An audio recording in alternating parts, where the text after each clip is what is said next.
అమ్మవారి యొక్క దేవాలయాల్లో మన రాజశ్యామల యజ్ఞం చేయటం జరుగుతుంది. గత 9 రోజులు బట్టి ఈ యొక్క యజ్ఞం జరుగుతుంది. రేపు పూర్ణాహుతి కార్యక్రమం అవుతుంది. ఈ యొక్క యజ్ఞ కార్యక్రమంలో పాల్గొనడానికి రావటం జరిగింది.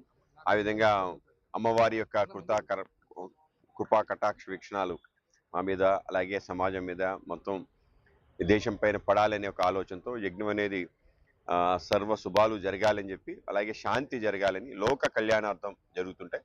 ఆ విధంగా రాజశ్యామల యజ్ఞం కూడా ఆ విధంగా అందరికీ క్షేమం జరగాలని, అందరిలో కూడా స్థైర్యం, ధైర్యం, అన్ని కూడా విజయం అవన్నీ సిద్ధించాలనే ఒక ఆలోచనతో జరుగుతాయి. కేవలం వైయక్తికంగా కాకుండా సామాజిక పరంగా కూడా యజ్ఞాలు జరుగుతాయి. ఆ విధంగా యజ్ఞ యాగాద విధులు ఏవైతే ఉన్నాయో వాటిని నిర్వర్తించడం, వాటికి కర్తగా ఉండటం, ఇవన్నీ కూడా చాలా అదృష్టం. ఆ విధంగా మా వల్లూరి బ్రహ్మనాయుడు గారి నేతృత్వంలో ఈ యొక్క రాజశ్యామల యజ్ఞం నిరాఘాటంగా కొనసాగటం చాలా సంతోషం. ఆ విధంగా నేను ఇవాళ యజ్ఞంలో పాల్గొనడానికి రావటం జరిగింది. ఆ విధంగా నాకు కూడా అమ్మవారి ఆశీర్వాచనం, ఆవిడ యొక్క కృప తప్పనిసరిగా అంది. ఆ విధంగా ముందుకెళ్లే విధంగా అనేక రకాల కార్యక్రమాలు చేయడానికి రాబో కాలంలో ఈ ప్రాంతంలో మనం, అలాగే మన రాష్ట్రానికి, దేశానికి ఉపయోగపడే విధంగా ఉండాలి అని చెప్పి ఒక భావంతో ఆ యొక్క ఆలోచన, ఆ సంకల్పం చేయడం జరిగింది. ఆ విధంగా రాబో కాలంలో కూడా తప్పనిసరిగా దేశం, ధర్మం ఈ రెండింటిని ముందుకు తీసుకెళ్లే ప్రయత్నం తప్పనిసరిగా చేస్తాం. పురాతన ఆలయాలు వారు రాష్ట్ర వ్యాప్తంగా ఒక 100 దేవాలయాలు మనం గుర్తించడం జరిగింది. దేవాలయాలు పునర్నిర్మాణం చేసే కార్యక్రమం, ముఖ్యంగా 100 సంవత్సరాలు పైబడ్డ దేవాలయాలు, అలాగే 1000 సంవత్సరాలు పైబడ్డ దేవాలయాలు, ఆ విధంగా కేటగరైజ్ చేయడం జరిగింది.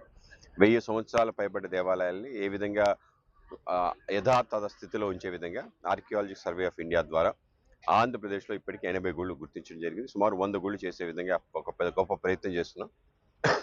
గత ప్రభుత్వం పర్వట ఏదైతే ఆలయం తిరుమలలో ఉందో దాన్ని కూల్చి మళ్ళీ కొత్తగా కట్టే ప్రయత్నం చేస్తుంది. అలా కాకుండా ఏది కూల్చకుండా దాన్ని అదే తదంగా ఉంచి నిర్మాణం చేసే పెద్ద ప్రయత్నం చేస్తున్నాం.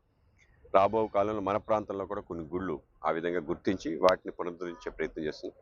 సింహాచలానికి ప్రసాదం స్కిందు ద్వారా 59 కోట్లు ఇవ్వటం జరిగింది. అయితే అదే సమయంలో ఏదైతే కోనేరు ఉందో అది ఏఎస్ఏ కింద వస్తుంది.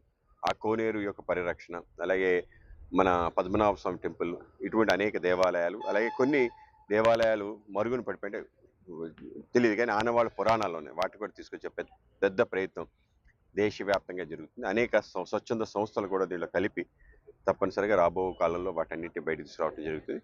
ఇప్పటికే మన కాశీ, ఉజ్జయిని, అయోధ్య లాంటి అన్ని క్షేత్రాల యొక్క పునర్వైభవం చూడటం జరిగింది.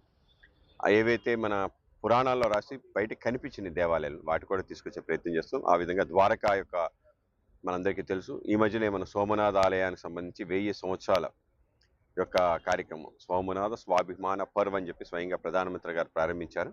సోమనాథ ఆలయాన్ని కూల్చి 1000 సంవత్సరాలు పూర్తయిన సందర్భంగా మరొకసారి మన స్వాభిమానం జాగృతమై దేశవ్యాప్తంగా ఈ దేవాలయాల వ్యవస్థని పూర్తి స్థాయిలో పునరుద్ధరించే ప్రయత్నం కేంద్రం, ప్రధానమంత్రి ముఖ్యంగా చేస్తున్నారు. కనుక మేము కూడా దాంట్లో భాగంగా దేశవ్యాప్తంగా ఉండే దేవాలయాలు, ఆ దేవాలయాలు వైశిష్యాన్ని, దాని పరమార్థాన్ని ప్రజలకు తీసుకెళ్లే ప్రయత్నం పెద్ద ఎత్తున చేస్తాం.